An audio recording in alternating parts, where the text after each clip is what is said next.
We will wait for 2 minutes, 2 to 3 minutes, and then we will start the class by either 9:23 or 9:24 a.m. Let us wait for 2 to 3 minutes. Okay, sir. By that time, what you can do is whosoever has joined the class, they can give their attendance.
I repeat, those who have joined the class, they can give their attendance in the chat box. If you have given your attendance, then no need to give it again.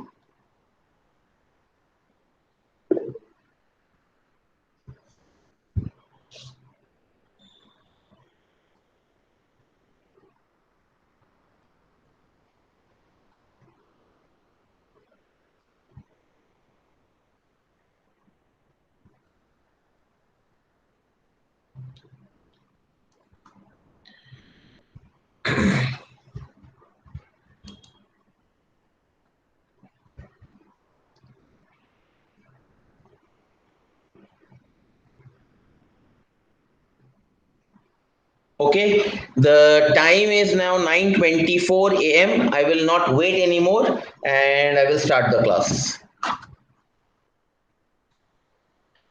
Let me present my screen first.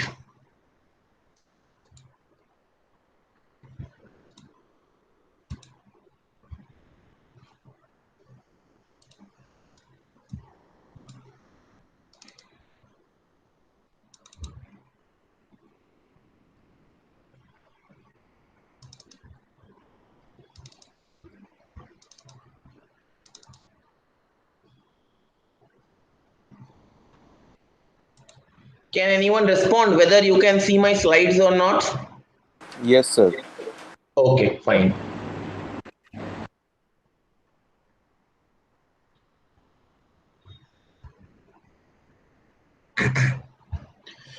Okay, before starting today's class, let me give you a brief recap of what we did in the last class.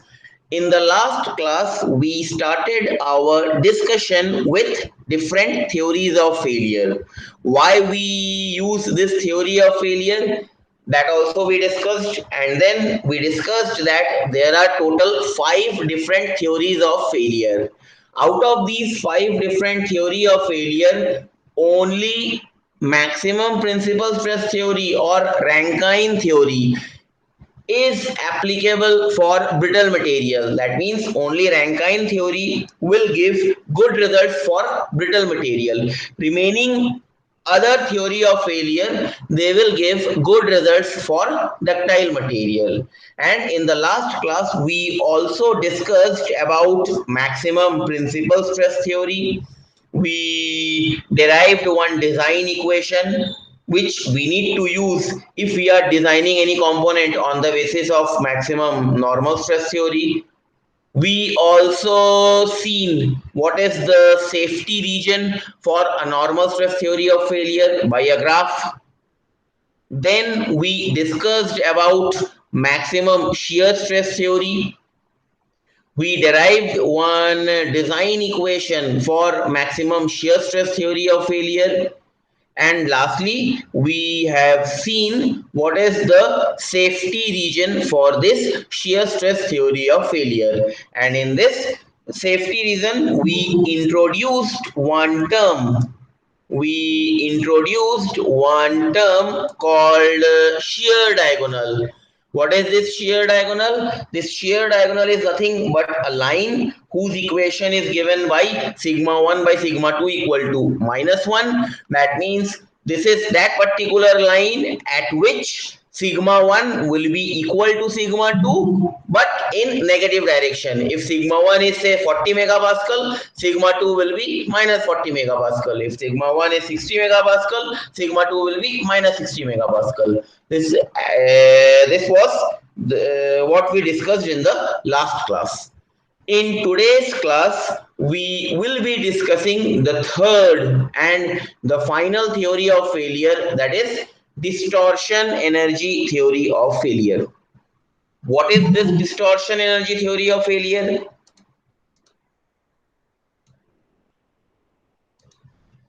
Distortion energy theory of failure states that failure of any mechanical component subjected to biaxial or triaxial stresses occurs when the strain energy of distortion per unit volume at any point in the component becomes equal to strain energy of distortion per unit volume in the standard specimen of tension test when yielding starts. This is the This is the definition of distortion energy theory of failure. That means, according to this theory, any material or any component will fail when distortion energy per unit volume of that component. If I assume that I want to fail this mobile by the help of distortion energy theory of failure, then how I can fail? You can fail this mobile by distortion energy theory of failure only when distortion energy per unit volume of this mobile becomes equal to distortion energy per unit volume of that particular specimen or that particular mobile which you are testing it in UTM until yielding starts. This is the definition of distortion energy theory of failure. Is the definition clear? Hello, Yes, sir. कोई doubt है किसी को? No, sir. Okay, so let us take an example. I want to find out that design equation. What will be the design equation for this distortion energy theory of failure? Fine. For that, let us consider an object. That object is nothing but a cube whose length is unity along all the directions. That means this particular length is 1 unit, this particular length is 1 unit, this particular length is 1 unit. Fine. That means this cube is having a length of 1 unit along all the direction. Now what I am doing is, on this cube I am applying principal stresses along 3 mutually perpendicular directions. Let sigma 1 is the principal stress acting along x-axis or x direction, sigma 2 is principal stress acting along y direction, sigma 3 is principal stress acting along z direction. Then due to the application of these principal stresses, in the cube, what is happening? Cube is undergoing distortion also, as well as change in volume is also happening in the cube. That means this stress sigma 1, sigma 2 and sigma 3 is responsible for changing the shape and size of the cube, as well as it is changing the volume of the cube.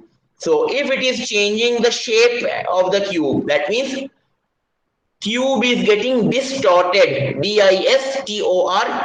Distortion means change in shape of the cube, change in size of the cube. Fine. So one component of sigma will be in the form of distortion, that is sigma 1d along x-axis, sigma 2d along y-axis, sigma 3d along z-axis, as well as what is happening, volume is also changing in the cube, and that volume change will be same in all the direction. Fine. So let us assume that volume change is nothing but sigma v along x-axis, sigma v along y-axis, and sigma v along z-axis. That means this particular principal stress, sigma 1, sigma 2, and sigma 3, is having two components. One component is the distortion component of the cube. That means when the cube is changing its shape and size, that is sigma 1d, sigma 2d, sigma 3d, as well as volumetric change is also occurring in the cube, and that component is given by sigma v, and that volumetric change will be same in all the direction. Is the diagram clear? Is the diagram clear to you? Hello? Hello? Yes, sir. Clear. Okay, fine. So then I know, then for this particular cube, if three principal stresses are acting along three mutually perpendicular axes, then the strain energy stored in the cube is how much? From the past concept of strength of material, I know that strain energy stored in any body will be given by half times of stress into strain. So the overall strain energy stored in this three-dimensional cube is how much? U is equal to half sigma 1 epsilon 1 plus half sigma 2 epsilon 2 plus half sigma 3 epsilon 3. This is strain energy along x direction. This component is strain energy along y direction, and this component is strain energy stored in the cube along z direction. Let us denote it by equation number A. Is equation number A clear to all of you?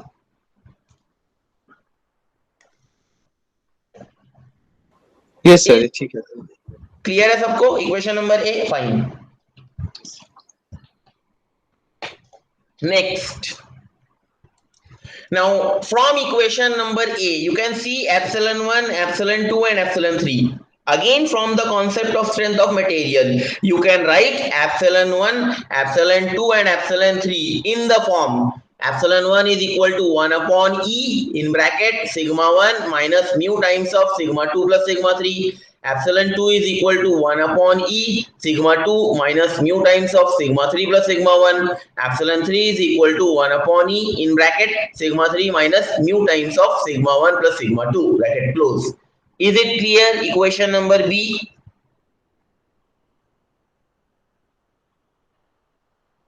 Hello. हाँ sir. Yes, Equation sir. number B, already you have derived this equation number B in your strength of material. So I am not deriving it once again. We will be directly using the value. ठीक है? Okay. So next what I am doing is I am substituting the value of epsilon 1, epsilon 2, and epsilon 3 from equation number B in equation number A. That means epsilon 1, epsilon 2, and epsilon 3 I am replacing by these values.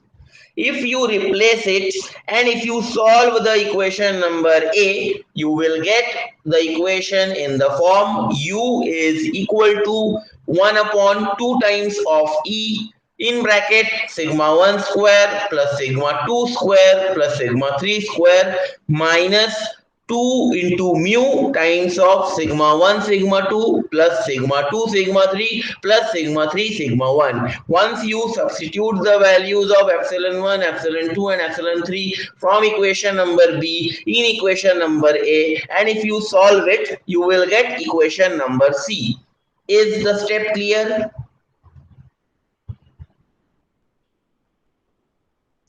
कोई doubt है किसी को? नहीं sir. No, sir. Fine.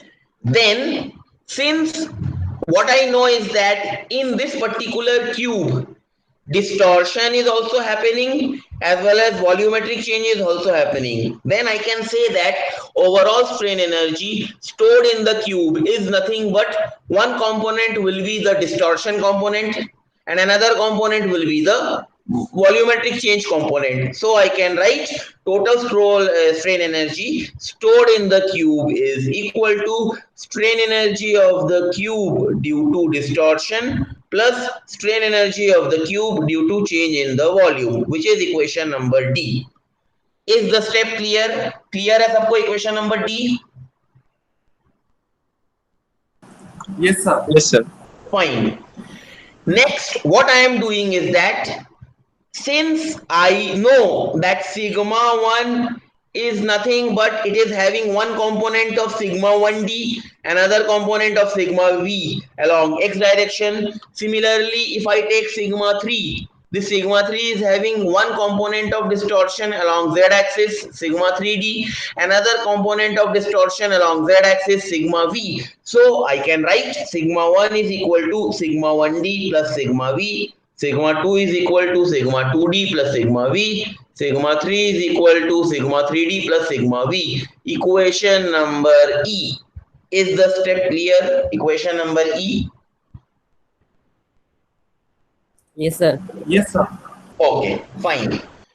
Now, if you see this expression, that is like equation number E, you can see that sigma 1d, sigma 2d and sigma 3d only causes distortion of the cube. That means sigma v is not responsible for causing distortion in the cube and distortion component is not responsible for volumetric change in the cube. If this is the case, then you can write the overall strain, summation of overall strain along all the three axes for the distortion component will be equal to 0. That is epsilon 1d plus epsilon 2d plus epsilon 3d is equal to 0. Equation number F. Is equation number F clear? Yes, sir. Okay, fine.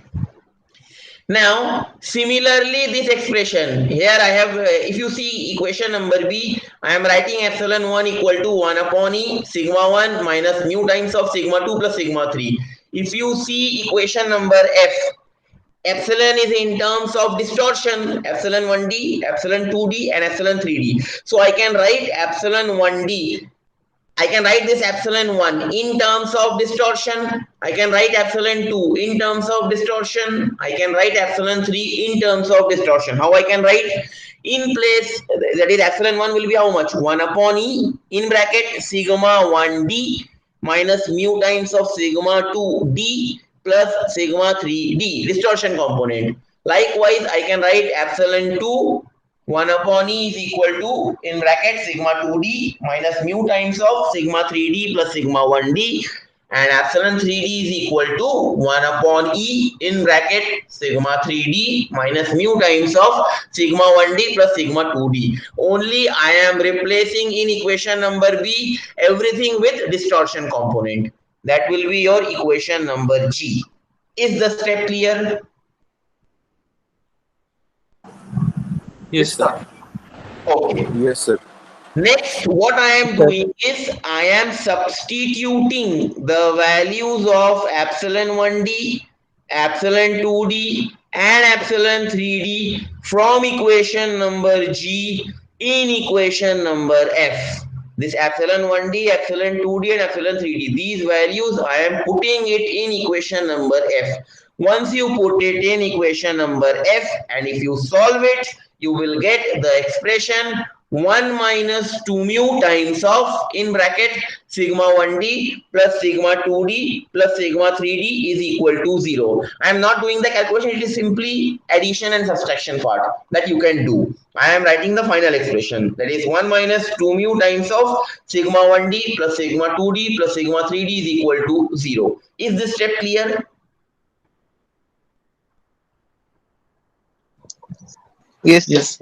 Okay. Now, if you see this equation, which equation? 1 minus 2 mu times of sigma 1d plus sigma 3d plus sigma 2d equal to 0. In this expression, can 1 minus 2 mu times will be equal to 0? Can you make 1 minus 2 mu times equal to 0? Either 1 minus 2 mu will be equal to 0 or sigma 1d plus sigma 2d plus sigma 3d equal to 0. But my question is, can you make 1 minus 2 mu equal to 0? Can you make it 1 minus 2 mu equal to 0? No. If yes, why yes? If no, why no? Yes. No, you cannot make this 1 minus 2 mu term No. equal to 0. If you make 1 minus 2 mu term equal to 0, that means 1 minus 2 mu is equal to 0. That means minus 2 mu equal to 0 by 1. That means mu will be undefined. And it is not possible that for any component mu is not defined. That is not at all possible. Each and every component is made up of some material, and for that some material mu is defined. So I cannot make 1 minus 2 mu equal to 0. If I cannot make 1 minus 2 mu equal to 0, then I can make this expression sigma 1d plus sigma 2d plus sigma 3d equal to 0, which is equation number H. Is the step clear till equation number H? Any doubt? No, sir. Okay, fine. Next, what I am doing is I am substituting the values of sigma 1d, sigma 2d, and sigma 3d from equation number E. That is this is my equation. Sigma 1d will be how much? Sigma 1d will be sigma 1 minus sigma v. Sigma 2d will be sigma 2 minus sigma v, and sigma 3d will be sigma 3 minus sigma v in equation number H. In equation number H, if you put the values of 1d, 2d, and 3d from E in H, you will get the expression sigma v is equal to 1 upon 3 times of sigma 1 plus sigma 2 plus sigma v. That means sigma will 1d will be how much? Sigma 1d will be sigma 1 minus sigma v plus sigma 2d will be sigma 2 minus sigma v plus sigma 3d will be sigma 3 minus sigma v. So sigma 1 plus sigma 2 plus sigma 3 minus times of sigma v plus sigma v plus sigma v is 3 sigma v. So sigma 1 plus sigma 2 plus sigma 3 equal to minus 3 times of sigma v, or sigma v is 1 upon 3 times of sigma 1 plus sigma 2 plus sigma 3, which is equation number I. Is the step clear till equation number I? Sir, Huh. sir, why 1 minus 2 mu will not be 0? Because Why if 1 1 minus? हाँ बोलो. so if 1 minus 2 mu is equal to 0, then the value of mu will be 1 by 2. So that is possible. 1 minus 2 mu is equal to 0. Fine. Then 2 mu will be equal. Wait, let me. Okay. Wait. Mm.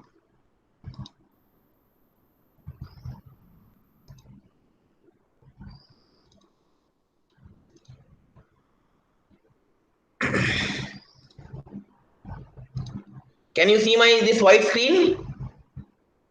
Yes, sir. Okay. Yes, sir. If 1 minus 2 mu is 0, 1 minus 2 times of mu is equal to 0. That means 1 is equal to 2 mu. That means mu is equal to half.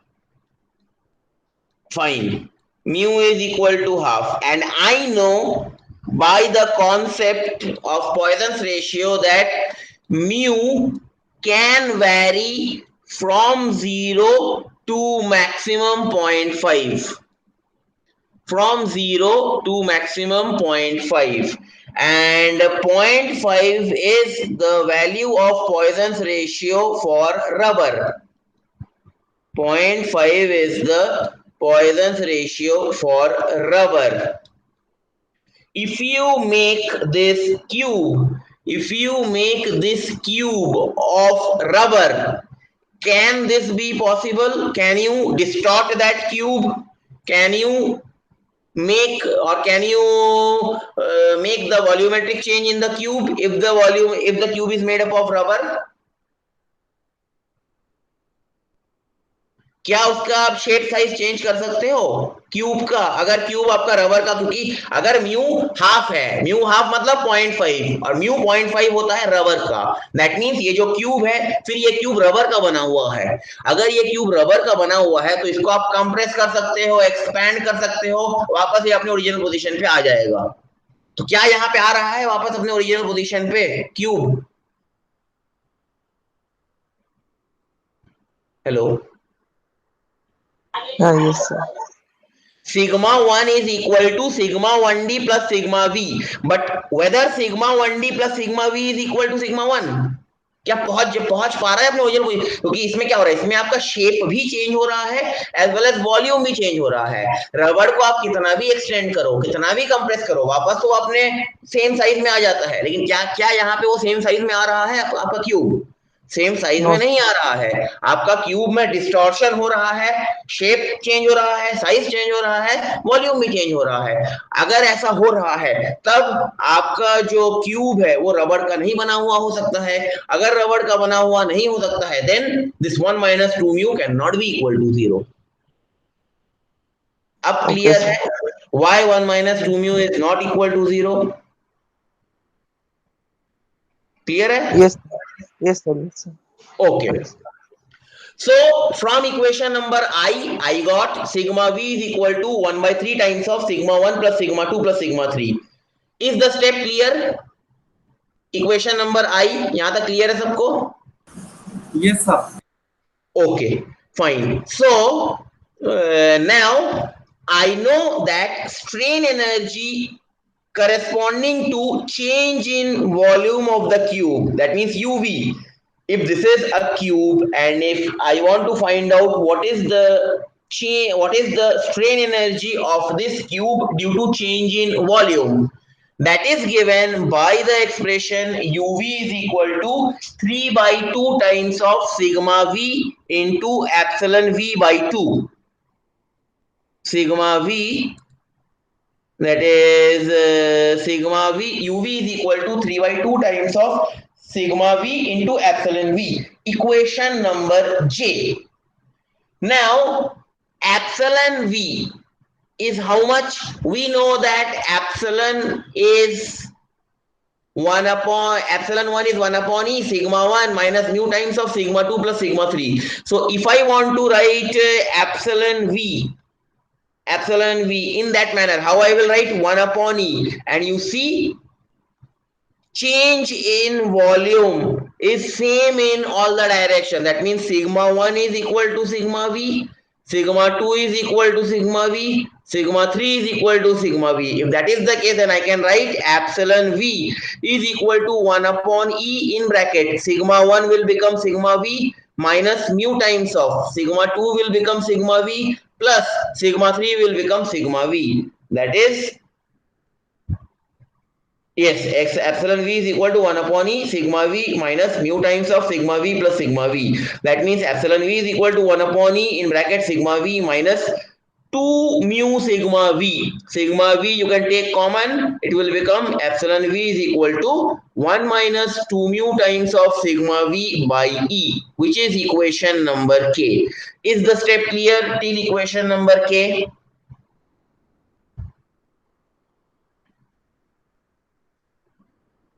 Is the step clear till equation number K? Yes, sir. Okay. Next, what I am doing is I am substituting the value of epsilon V from K in I.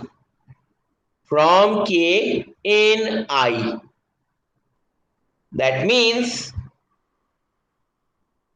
sorry, from K in J. J is UV is equal to 3 by 2 times of sigma V into epsilon V. In place of epsilon V, I am writing this expression K. So your UV becomes 3 by 2 times of sigma v into epsilon v, that is 1 minus 2 mu by E into sigma v. Sigma v into sigma v becomes sigma v square. So your final expression becomes uv is equal to 3 by 2 E into 1 minus 2 mu sigma v square, which is equation number L. Is it clear, equation number L?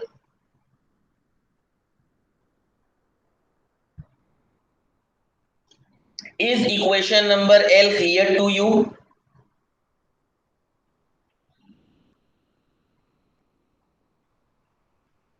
Hello. Yes, sir. Okay. Now see, what is my prime target? What is my main goal? My main goal is any material according to this theory will only fail when strain energy of distortion per unit volume of any component becomes equal to strain energy of distortion per unit volume of the standard specimen which you are testing it in UTM. That means if I get the value of UD of that particular component anyhow, and if I get the value of UD for a sample specimen that we test in UTM, and if we equate both the two values, I will get the value of, or I will get the equation, design equation for this distortion energy theory of failure. So in order to find out the value of this UD, I am doing all these things. I am doing all these things. Fine. So now I got the value of UV, which is equation number L. Now what I am doing is I am substituting sigma V in equation number L from I know that sigma v is 1 upon 3 times of sigma 1 plus sigma 2 plus sigma 3. So I am substituting the value of this sigma v from I in L. So your resulting equation becomes uv is equal to 3 into 1 minus 2 mu by 2e into sigma v is how much? 1 upon 3 sigma 1 plus sigma 2 plus sigma 3 whole square. If you solve it, you will get the value uv is equal to 1 minus 2 mu times of sigma 1 plus sigma 2 plus sigma 3 whole square divided by 6e, which is equation number M. Is the step clear?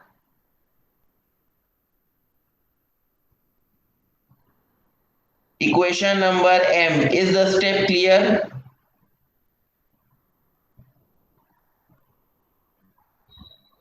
Yes.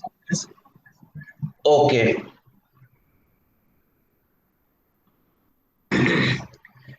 Now from equation, see, now I know that overall strain energy, that is equation number D, overall strain energy stored in this cube is how much? One component of this strain energy will be the distortion component, and the other component of strain energy will be the volumetric change component. Fine. So U is equal to UD plus UV. My goal is to find the value of UD. So from this equation, equation number D, I can write UD is equal to U minus UV. I can write UD is equal to U minus UV. Fine. Now, in this expression of UD, I have to substitute the value of U and value of UV. So, value of U, I will substitute from equation number C. This is the value of U 1 upon 2e sigma 1 square plus sigma 2 square plus sigma 3 square minus 2 mu times of sigma 1 sigma 2 plus sigma 2 sigma 3 plus sigma 3 sigma 1. This I will substitute. That means I will place it over here minus UV. UV is this expression M. 1 minus 2 mu sigma 1 plus sigma 2 plus sigma 3 whole square divided by 6e. And if you solve it, you will get the final expression of UD to be 1 plus mu upon 6e in bracket sigma 1 minus sigma 2 whole square plus sigma 2 minus sigma 3 whole square plus sigma 3 minus sigma 1 whole square. Is it clear? Equation number 1.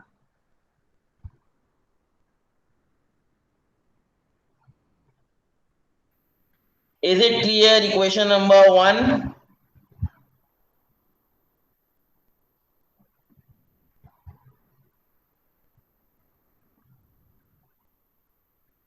Yes, sir. Hello. Okay. Okay. Fine. So I got the value of UD. I got the value of this UD, and this UD is what? This UD is strain energy of distortion for any component. For any component. This is my UD. Now I have to equate this UD value with which value? With that UD value for that particular specimen which we are testing it in UTM till the yield point. Fine. So I know that in UTM we do axial loading test. That means this is my component. Say this is one jaw of the UTM. This is the another jaw of the UTM. And what we do? We try to pull this component. That means this component will exert stress in uniaxial direction sigma 1, and along this particular direction sigma 1. That means I have this equation. Which equation? UD is equal to U minus UV. That means the equation number 1. This is a three-dimensional stress equation. If I want to use it for UTM, for a standard specimen, I have to keep, or I have to make sigma 2 and sigma 3 0. If you make sigma 2 and sigma 3 0, and I know that this equation is valid till the yield point. That means when sigma 1 will become equal to SYT, then only I will get this particular expression. So what I am doing is that sigma 2 and sigma 3 is equal to 0 and sigma 1 is equal to SYT. If that is the case, I can write equation 1 as UD is equal to 1 plus mu upon 6E sigma 1 square plus sigma 1 square, 2 times of sigma 1 square. Sigma 1 is nothing but SYT. So 1 plus 1, that is 2 times of SYT square. 2 3s are 6. So UD becomes 1 plus mu upon 3E into SYT whole square, which is equation number 2. And this equation number 2 is which equation? Is which component? That is this component. Strain energy of distortion for a standard specimen that we are testing it in UTM. Is it clear difference between equation number 1 and equation number 2?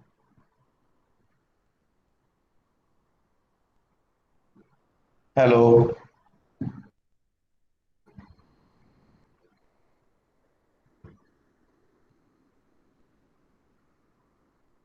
Hello. Hello. Can you hear me? Yes, sir. Okay. Is it clear? Yes, sir. Number Yes, what sir. is see equation number 1 and equation number 2 both are different thing. Equation number 1 is the strain energy stored in any component. If you make that strain energy equal to strain energy of distortion for that component which you are testing it in UTM till the yield point, that is equation number 2. Now it is clear difference between equation number 1 and equation number 2. कोई doubt है किसी को? No, sir. Okay, so according to this theory, according to this distortion energy theory, any component will fail when you equate the strain energy of that particular component with the strain energy of a standard specimen which you are testing it in UTM. That means I have to equate equation number 1 with equation number 2. If I equate, I will get the design equation for distortion energy theory of failure, which is, if you equate equation number 1 to equation number 2, that is the equation number 2 is 1 plus mu by 3e into SYT whole square equal to 1 plus mu by 6e into this term. So I can 1 plus mu cancel, e cancel, 3 to the 6. So, and if this 2 you cross multiply it over left hand side, your equation will be 2syt square is equal to 1 minus 2 square plus sigma 2 minus sigma 3 whole square plus sigma 3 minus sigma 1 whole square, or syt will be equal to half times of this entire expression. Syt will be equal to under root of, see, syt square is equal to half times of again this expression, and syt will be under root of half times of sigma 1 minus sigma 2 whole square plus sigma 2 minus sigma 3 whole square plus sigma 3 minus sigma 1 whole square. And this equation number 3 is nothing but the design equation of distortion energy theory of failure. And this theory of failure is also known as von Mises theory of failure, because von Mises was the scientist who discovered this theory. So this equation number 3 is also known as equation of von Mises stress. Is equation number 3 clear? So if I want to design any particular component on the basis of von Mises theory of failure or on the basis of distortion energy theory of failure, I will be using equation number 3. If it is a 3D component, if it is a 2D component, I have to equate sigma 3 by 0 and then I will use the equation to design the problem. Is equation number 3 clear to all of you?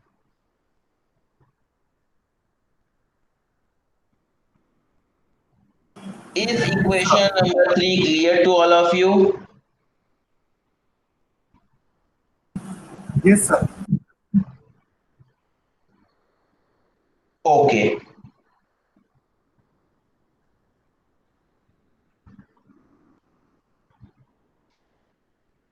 Fine.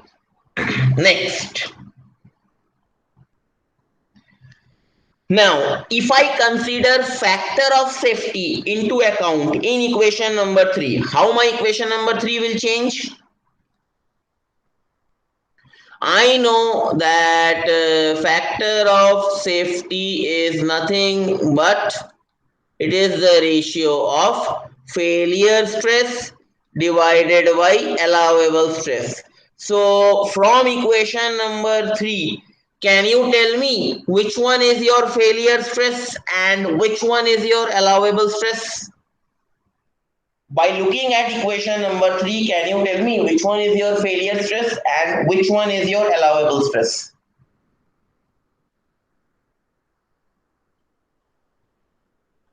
Bolo?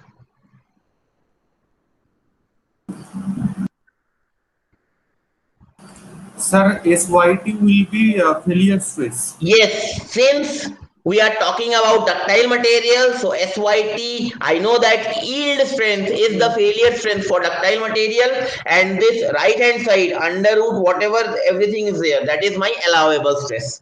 So my factor of safety is equal to SYT divided by under root of this expression. So ultimately this equation number 3 after introduction of factor of safety will become SYT by factor of safety equal to under root of this expression.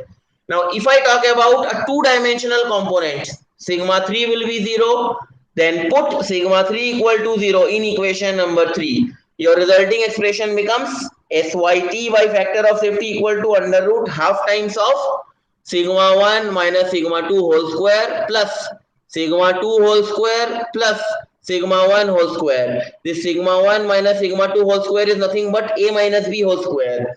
You can write a square plus b square minus 2ab, and if you solve you will get the expression that is SYT by factor of safety is equal to under root times of sigma 1 square minus sigma 1 sigma 2 plus sigma 2 square. Is this equation clear? Is the equation clear to you? Yes, sir. Okay. Okay, fine. Now, if you see this equation, SYT by factor of safety is equal to under root sigma 1 square minus sigma 1 sigma 2 plus sigma 2 square. This equation is nothing but equation of ellipse. This equation is nothing but the equation of ellipse of the form x square minus xy plus y square is equal to a square. This is an equation of ellipse. So if this is an equation of ellipse, then I can draw the safety region for this particular type theory of failure. What will be the safety reason for this theory of failure? Safety reason will be nothing but it will be an elliptical shape. It will be an elliptical shape. Let us draw.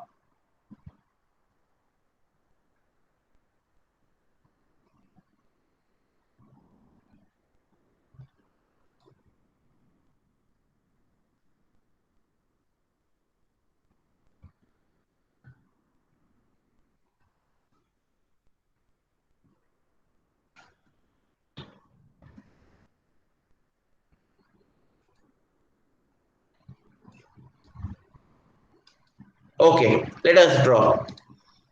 So if I talk about a 2D component, I am having sigma 2 along y axis because sigma 2 is principal stress along y axis, and I am having sigma 1 along x axis. And since I know that this theory of failure will give better results for ductile material, maximum value of sigma 1 is how much? Maximum value of sigma 1 is nothing but SYT,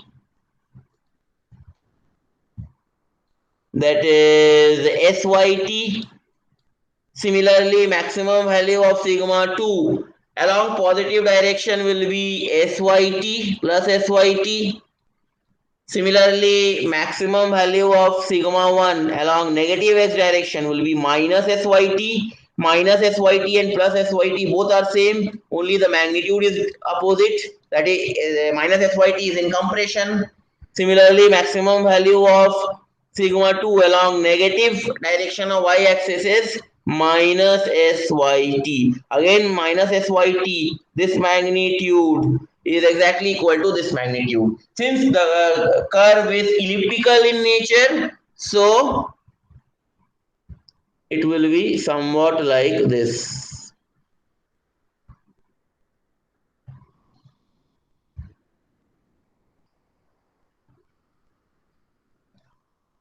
Is it clear? This is the safety region or safety diagram for von Mises theory of failure. Any point lying inside this ellipse, any combination of sigma 1 and sigma 2, if it is lying inside this ellipse, your component is safe to failure. If any combination of sigma 1 and sigma 2 lie outside this ellipse region, your component will fail for that particular value of sigma 1 and sigma 2. If any particular value of sigma 1 and sigma 2 is lying on the boundary points of the ellipse, then your component is will be failing if you apply one value more than that of sigma 1 and sigma 2.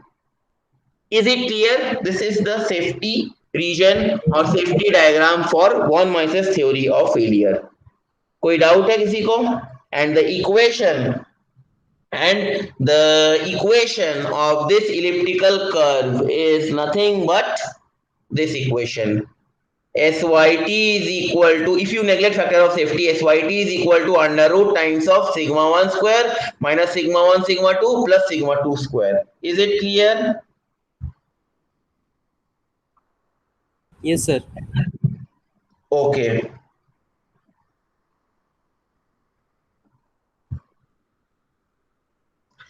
Now see, fine. Now again, likewise in the previous case, that means in the shear stress theory of failure, we defined a line called shear diagonal line. Here also we can define what is the shear diagonal line.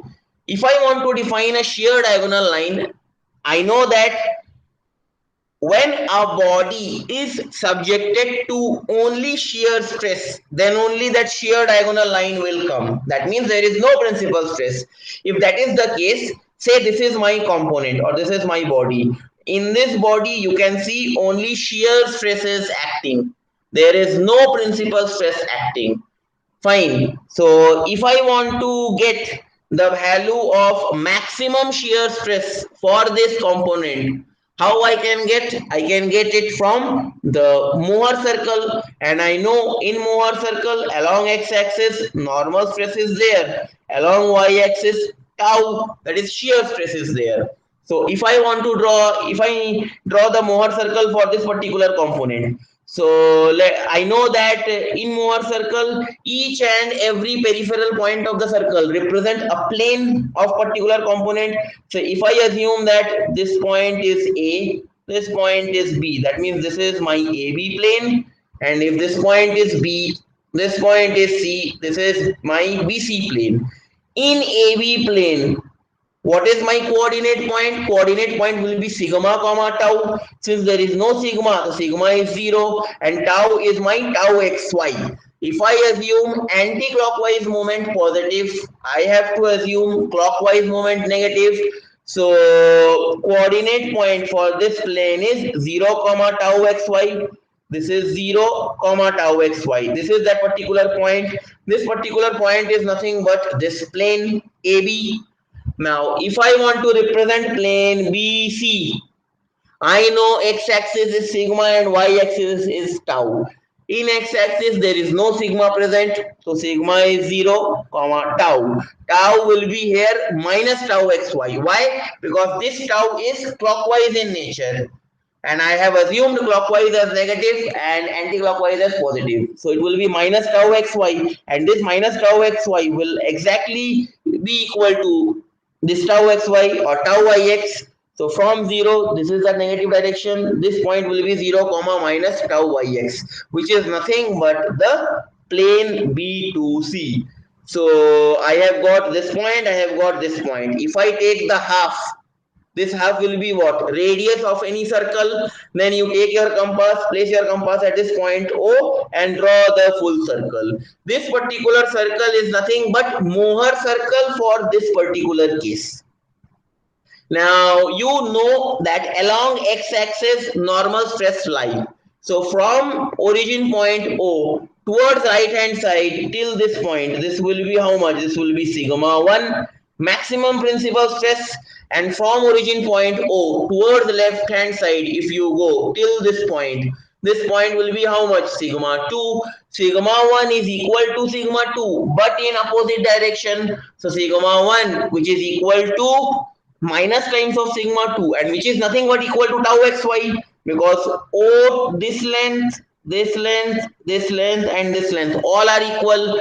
So I can write sigma 1 is equal to minus sigma 2, which is equal to tau xy. If that is the case, then I can write that sigma 1 by sigma 2 equal to minus 1, or sigma 1 by sigma 2 is equal to minus 1. I can write minus tan of 45.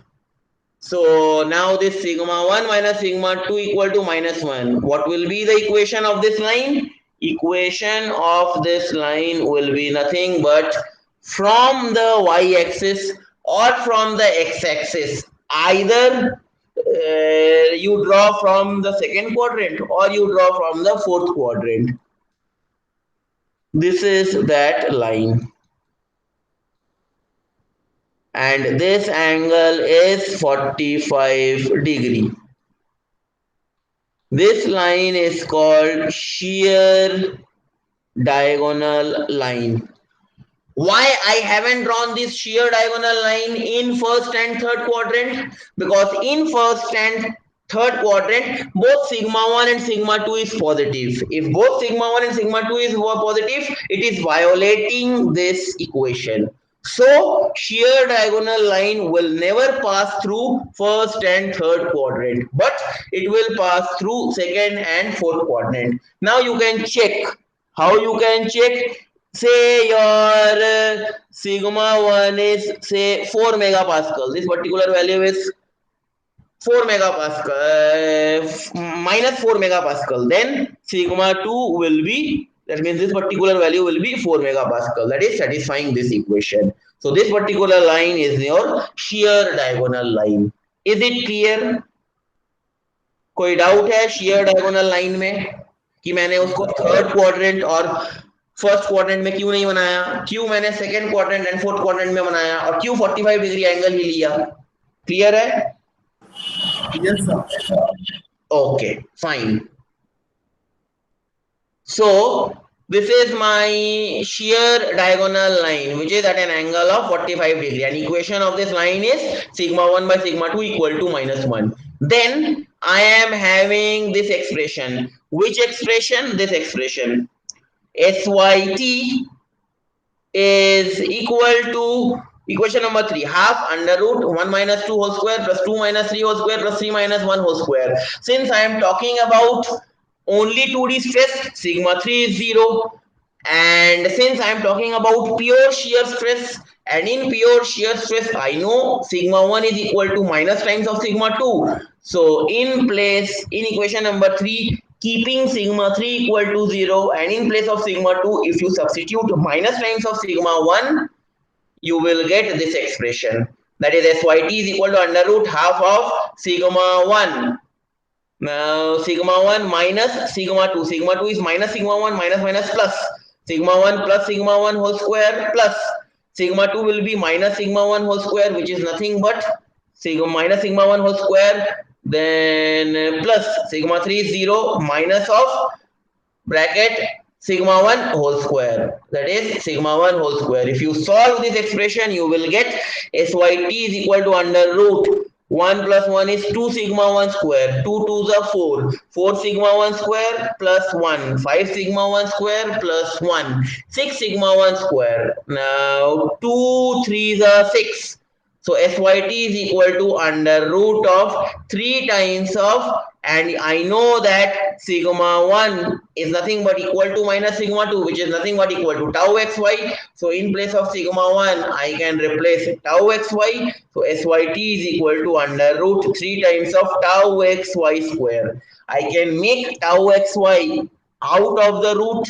If you make it, your expression becomes SYT is equal to under root 3 times of tau xy.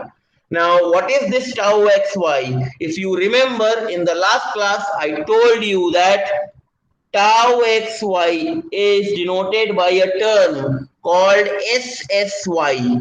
This tau xy is nothing but SSY, that is yield strength in shear. This is shear. Fine. So this tau xy is nothing but yield strength in shear, SSY. So I can replace tau xy by SSY. So SSY is equal to SYT divided by root 3, and 1 upon root 3 is nothing but 0.577. So SSY is equal to 0.577 times of SYT.